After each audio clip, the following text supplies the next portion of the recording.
She couldn't walk. 3 years of wheelchairs, specialists, and crushing medical bills had stripped away every shred of hope. Her daughter's laughter had faded into distant memory. Then a janitor with calloused hands did something that made a mother fall to her knees.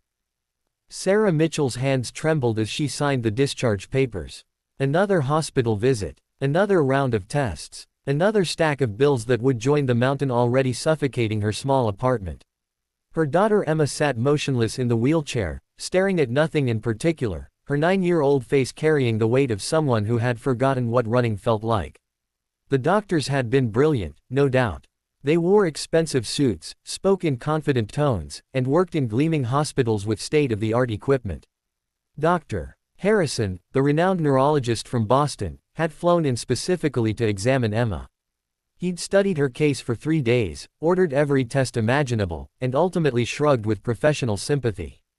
"I'm sorry, Mrs. Mitchell. The nerve damage is extensive. We've done everything medically possible. Perhaps in time, with experimental treatments." His voice had trailed off, leaving only the crushing reality hanging in the sterile air. Sarah wheeled Emma through the hospital corridor, her vision blurred by tears she refused to let fall. Not in front of Emma. Never in front of Emma. They passed the cafeteria, the gift shop, the endless maze of hallways that had become painfully familiar over 3 years. 3 years since the car accident that had stolen her husband and Emma's ability to walk. 3 years of watching her bright, dancing daughter transform into a silent ghost of herself. "Mrs. Mitchell." The voice was gentle, accented with the soft rhythm of somewhere far from America. Sarah turned to find Marcus, one of the hospital janitors, approaching with his cleaning cart. She'd seen him countless times during their visits, always nodding politely, always smiling despite the thankless work. He was in his 40s, she guessed, with kind eyes and hands that bore the calluses of hard labor. "I've been watching your little girl," Marcus said, kneeling beside Emma's wheelchair. "She reminds me of my daughter back in Honduras. Same beautiful spirit, even when the world tries to dim it." Sarah managed a weak smile. "Thank you. We're just heading home." Marcus hesitated, then reached into his pocket and pulled out a folded piece of paper. I know you've seen the best doctors. But in my village, before I came here, we had a healer. An old woman who understood things differently. She taught me some things. I wrote down some exercises, some movements. They're simple, but..." He pressed the paper into Sarah's hand. "Please. Just try. What can it hurt?" Sarah looked at the paper, covered in careful handwriting and simple diagrams. Her first instinct was to politely decline. What could a janitor possibly know that teams of specialists didn't? But something in Marcus's eyes stopped her. Desperation, perhaps. Or maybe just the recognition of one parent's love for another. "Thank you," she whispered, tucking the paper into her purse. That night, after putting Emma to bed, Sarah unfolded the paper. The exercises looked absurdly simple. Gentle leg rotations. Specific pressure points on Emma's feet and calves. Breathing techniques. Nothing that resembled the complex physical therapy routines they'd tried and failed with for years. She almost threw it away. But at 2 in the morning, unable to sleep, Sarah found herself sitting on Emma's bedroom floor, studying the diagrams again. What can it hurt? She began the next morning, barely hoping, mostly going through motions to quiet the persistent voice in her head that whispered, "What if?" The first week brought nothing. The second week, Emma complained less about pain. Sarah told herself it was coincidence. By the third week, she noticed Emma's toes occasionally twitched during the exercises. Her heart hammered with something she'd forbidden herself to feel, hope.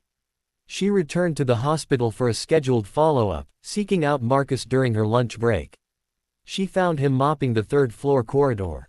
"I've been doing the exercises," she told him breathlessly. "Marcus, I think I'm seeing something." His face brightened. "You must continue. Every day, twice a day, and talk to her during them. Tell her stories of running, of dancing. The mind and body, they're connected in ways the machines can't measure." Sarah followed his instructions religiously.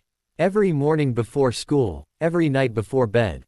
She talked to Emma about ballet classes they'd take, about running on the beach, about chasing fireflies in summer twilight.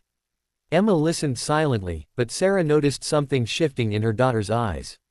2 months later, during their evening routine, Emma's left foot moved. Not a twitch. A deliberate movement. Sarah froze, afraid to breathe, afraid she'd imagined it. Mom. Emma's voice was small. I felt that. I made it move. Sarah's hands flew to her mouth.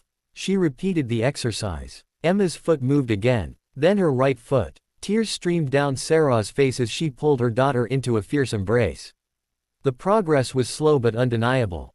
3 months in, Emma could wiggle all her toes. 4 months, she could bend her knees. Sarah documented everything, showed Emma's regular physician, who admitted bafflement but cautiously encouraged continuation.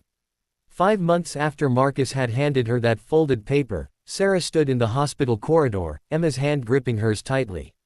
Not for support, not because she had to, but because she wanted to. Because Emma was standing on her own 2 feet.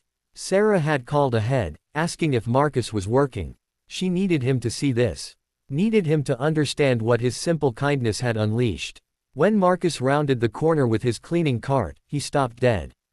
Emma stood there, wobbly but upright, grinning wider than Sarah had seen in 3 years.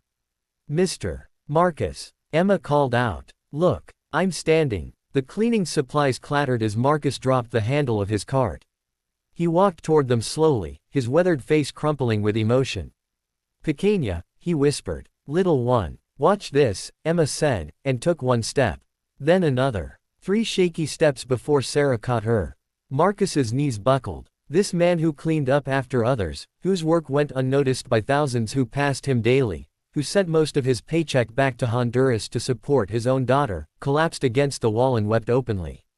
Sarah knelt beside him, her own tears falling freely now. You gave me back my daughter. How can I ever? No, Marcus interrupted, gripping her hand. You gave her back to herself. You did the work. I just remembered what my abuela taught me. That healing isn't always about expensive machines and big degrees. Sometimes it's about old wisdom, consistent love, and believing when everyone else has stopped believing. The hospital hallway buzzed around them, doctors rushing to emergencies, nurses changing shifts, visitors searching for room numbers. None of them noticed the janitor, the mother, and the little girl experiencing their own private miracle. Emma tugged on Marcus's sleeve. Will you help me practice walking more?